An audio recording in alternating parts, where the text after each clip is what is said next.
All right, like, subscribe, hit that notification bell, comment, tell me your least favorite moments after you even have any favorite moments at all, honestly. So, Ghost Rider 2007, starring Nicolas Cage, Eva Mendes, Sam Elliott, and I can't remember his name, something Fonda. But starting off, let me just say Eva Mendes is miscast. You know, Roxanne is a blonde-haired, blue-eyed woman. I do have to say that Eva Mendes, her hair is kind of styled like Roxanne's often was. So, eh. But Blackheart, terrible, terrible live-action version. Comes off, looks like he plucked right out of Twilight. Uh, he's not intimidating. He's not fearsome. He's not the big, bulking beast he is from the comics. Uh, and I gotta say, every time he's on screen, I just cringe. And it has nothing to do with the man's acting. It's just, I mean, from the very start when we see him, he's walking into frame. There's like a little bit of fire sprinkling from the sky, some lightning effects. I think there were lightning effects. Anyways, he kind of tries to jump scares at the screen. It makes a scary face at the screen. Like there's nobody there but the camera facing him. Um, there he is. Who's he doing this for? Why? We're not dumb. We get it. He's evil. He's in all black. He's pale as hell. Uh, and, the atmosphere around him shows signs of demonic activity. Clearly, something unnatural's happening here. We get it. We don't need it spelled out for us. This movie is pretty bad. I've got to be honest. It's pretty bad. Nicolas Cage is sometimes good. He's a hit or a miss.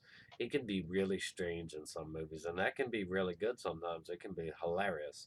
Uh, I think my favorite movie of his is probably Adaptation. I really strongly like that movie. But here, from the very start, we get some pretty epic sounding narration. He's got a good voice for narration, Sam Elliott. So he gives us narration. A long time ago, there was a contract so powerful that the devil wanted it. The writer got his hands on it. Instead of handing it over to the devil, he refused and he ran with it.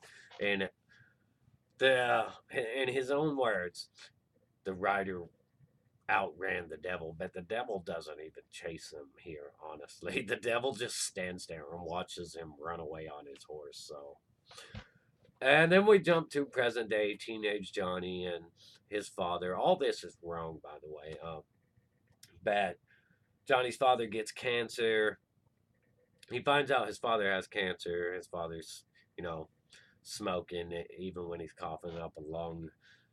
He finds, the paper in the trash that says he's got cancer, and then he goes out. He's upset. He goes off on his own. Not to mention that Eva Mendes and him have plans to meet up and run away. Anyways, he's just part of this daredevil in this circus type thing. They do stunts. They're stuntmen. They're daredevils. So that that is like comic books. But Johnny Blaze, he's working on his bike, and then the devil shows up, and of course there's like lightning, and this dude comes in there all weird, asking him questions about his father. And he just acts like this is normal. There's weather effects going outside indicating this guy's evil, and this guy's asking he's got some pretty strong knowledge about his father that he shouldn't have.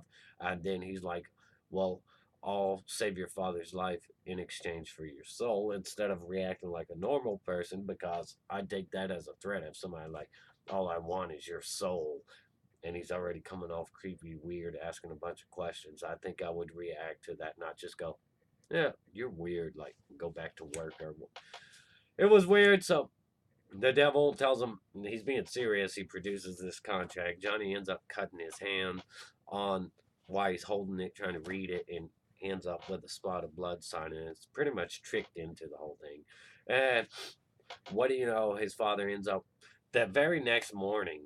Johnny wakes up. His father's perfectly healthy. He's conveniently already had X-rays and got a clean bill of health. That quick. Uh, so everything's fine. And then his father, after saying, "Hey, this is life altering. Your life is now saved. You no longer have cancer and stuff." His father decides to go right back to Daredevil in the very same day, doing stunts, deadly stunts. And his son wants to run off with a girl, so he gives him the okay. And his father ends up getting killed.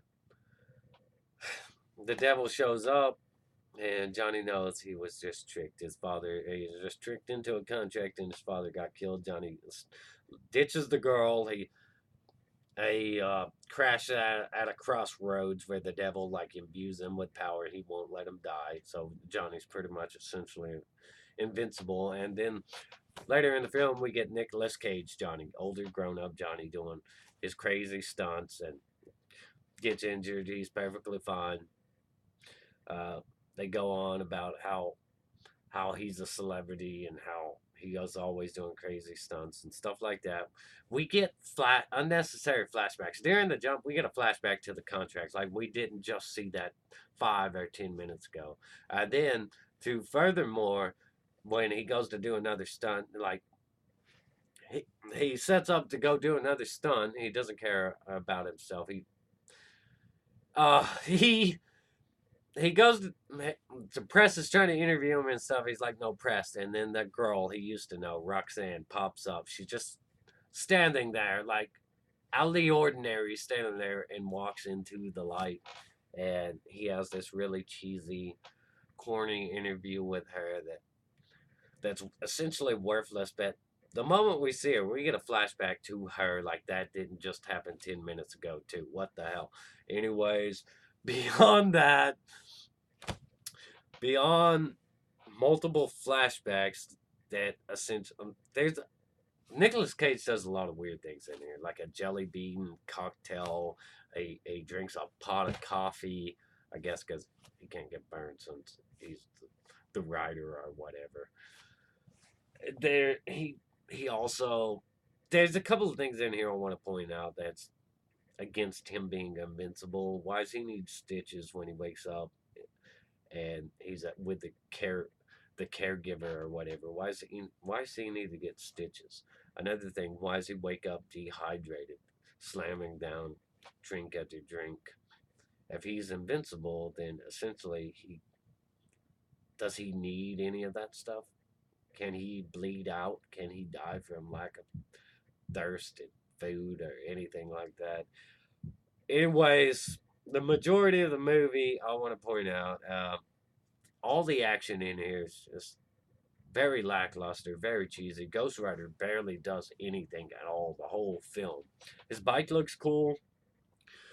The effects on his skull and stuff look bad, look dated, look poor. They probably even looked dated for the time they came out. It did not look good. The bike looked cool. The the villains in this movie, it's just Blackheart and some generic elemental villains. I don't know if they're actually Marvel villains. Ghost Rider isn't something I'm too heavily familiar with. I'm familiar enough to know that Darkheart looks wrong, that the origins here aren't completely accurate, and that Roxanne looks wrong too. There's all kinds of weird things in here that stand out. Like there's a police barricade that kind of looks like a TV set instead of a police barricade. Johnny ends up going to jail at a certain point, and it's just like the holding area, and all these guys want to jump him. They all know that he's a stuntman, and everybody in this world knows him like a stuntman. Like every normal person's gonna be familiar with a stuntman. Every normal person's gonna be a fan of stuntmen. That's not reality, man. Unless you're like Evil Knievel or whatever. Even still, that's not really reality. So these people in the holding cell try to jump him. Why?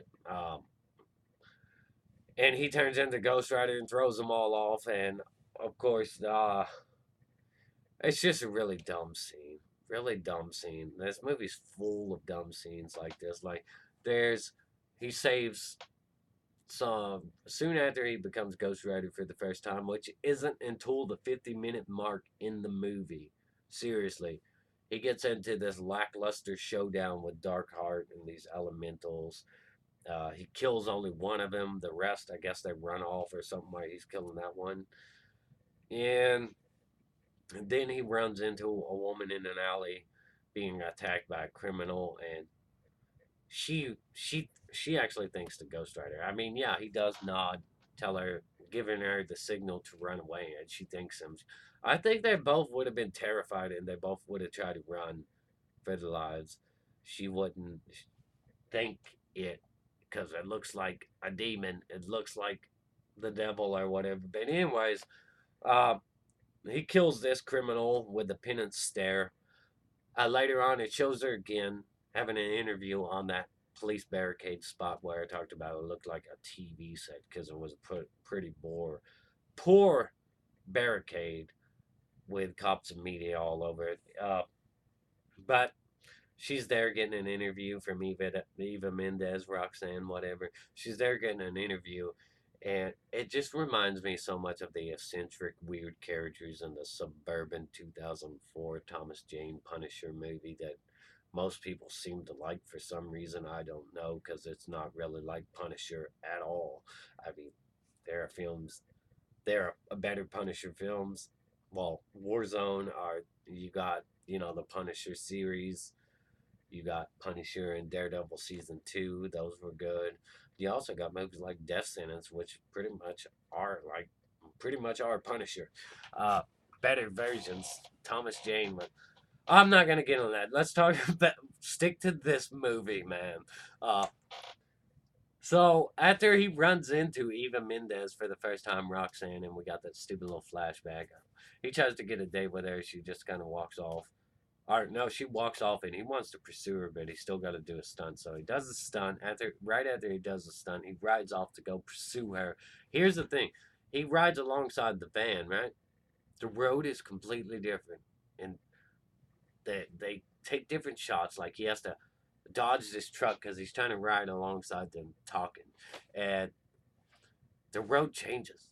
The road changes. It's very inaccurate shot. He dodges like a semi truck or two, and the road's suddenly like 4 lanes instead of two. And he slams on the brakes in front of the van, pretty much endangering their lives, causes a traffic jam, trying to get a date with her. And he does get his date with her, but all these people that are stuck in traffic, they come running up to him to get his autograph. Like again, he's just he's just a daredevil type dude. He's not like the president or some world famous super. So I don't know how to explain it, but it just seems very absurd to me that this that everybody would recognize him in this world. Normal people would all recognize him and be running up to him trying to get his autograph. Like almost every scene, somebody's saying, "Oh, we recognize you. You're that famous dude." And I don't know. It just bothers me. The gravekeeper, the groundskeeper, whatever. There's one thing he says in there that, and you can chalk this up to just his own incompetence. He says that, they can't cross on hollowed ground, but later on they end up crossing on hollowed ground and beating his ass. So you could chalk that up to incompetence, him not understanding Darkheart to the fullest. But I don't know what else to say about this movie. Johnny Blaze's best friend is heavily featured in the first part of the movie, and then he disappears for a long chunk of time to briefly come back and be murdered. Uh, I'm trying to think. Yeah, the final battle, he takes the contract to go try to save Roxanne. Uh, it's really bad. It's really bad. In the movie, when it's all said and done, he wins, but he chooses to challenge the devil and say that he's not going to give up his power because the devil promised to give him back his normal life if he hunted down Darkheart and defeated him. So he decides to not give up the power because he knows the devil's just going to try to pass it on to somebody else, and the devil's going to keep Bruno alive. So he wants to challenge him, and so he goes on to be the Ghost Rider.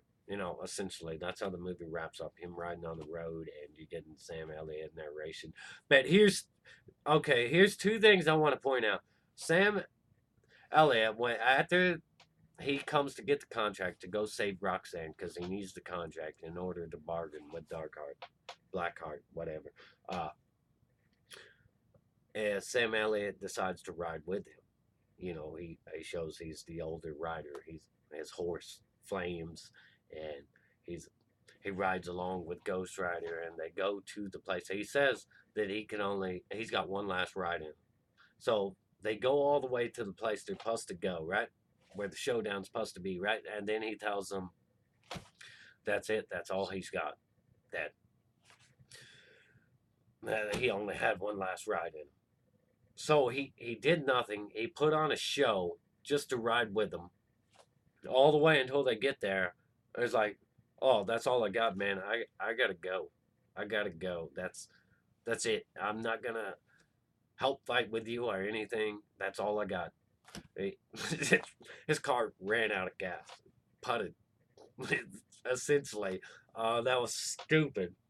Now, and it could have been cool if they were both fighting. The Ghost Rider fight scenes in here are just ridiculously bad. They're all bad. All of them. All of them. None of them looks cool. Uh, him on his bike, that looks cool, but it all looks bad. And when Nicolas Cage first changes into the Ghost Rider, it looks pretty cool. Like his flesh is burning away and all that. But then he does a very Nicolas Cage thing and like kind of gives a psychotic laugh in mid transition. Why? Why are we doing this? Why do you always have to do psychotic laughs? Uh, there's one more thing I wanted to point out is when Twilight Boy and his buddies show up and they start killing some random bikers at a bar. Uh, the devil shows up and they get in this little conversation, and then he gets all emo and starts whining about how the power of the rider should have been his, and he just comes off ugh, like whiny teenager, uh, daddy's boy, crybaby. Uh, but apparently, the devil, as powerful as he is, he can't do nothing to these guys in this world. So that's why he has to enlist Ghost Rider because he's pretty much useless. Like the devil, this whole film, he's useless. He just shows up to try to look cool and intimidate people, but he's got no power over anybody or anything, except for tricking people into signing contracts and killing and going back on his word. Essentially, find a loophole in the deal in the contract and taking advantage of somebody. Oh man, this film is bad. I'm probably missing something that I should have pointed out or said, covered. I, it's just bad, man. It's real bad. Uh, I'm just gonna give it a 1 out of 10. It went PG-13 when it should have went for hard R. But I just they didn't know how to approach this film or do it right. I'd like to see it done right.